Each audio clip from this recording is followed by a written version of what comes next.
FYS 104 Learning in a Digital Age, introducing the discussion on women's representation in the Parliament of Papua New Guinea. Representation in the Parliament of Papua New Guinea. The national parliament is historically ranked among the lowest globally since gaining independence in 1975. Only 10 women have served in parliament, with several election cycles yielding no female members of parliament at all. Recent advancements as such as the election of Francisca Samaso as the first female assistant speaker in 2023 indicates incremental progress. However, women continue to be significantly underrepresented in this legislative body. Barriers to women's representation, structural and cultural barriers, meaning to say that Papua New Guinea is a society where men dominate everything in terms of property, leadership, land, so on, societal influences,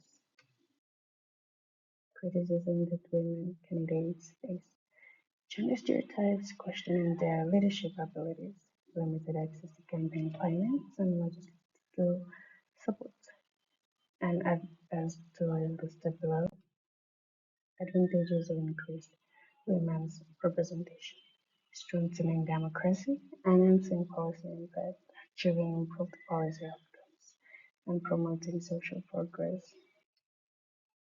Some disadvantages and challenges that women may face in the parliament are as listed below: potential blackish, ethical implications, corruption, and undermining efforts, secularism and insufficient empowerment,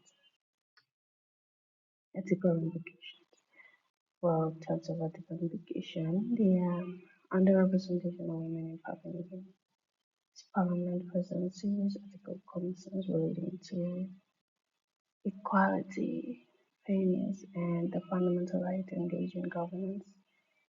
Such practice may affect the economy socially, politically, and economically, and some solutions and recommendations that may help is implementation of temporary special measures, capacity building, and mentorship initiatives, strengthening political and institutional will. In conclusion, although Papua New Guinea has made some symbolic strides, such as the appointment of its first female assistant speaker and an increase in the election of women in recent years, the pace of change remains slow and because the representation of women in PNG's parliament is critically low, attributed to a complex interplay of cultural, structural, and institutional barriers. Increasing women's participation is not only an ethical obligation, but also a practical strategy for enhancing democracy and improving governance. Achieving this goal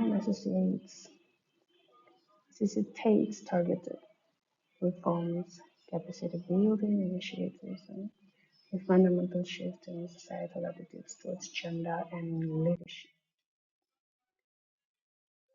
This is the reference provided for the list of references, the sources of the information that I may have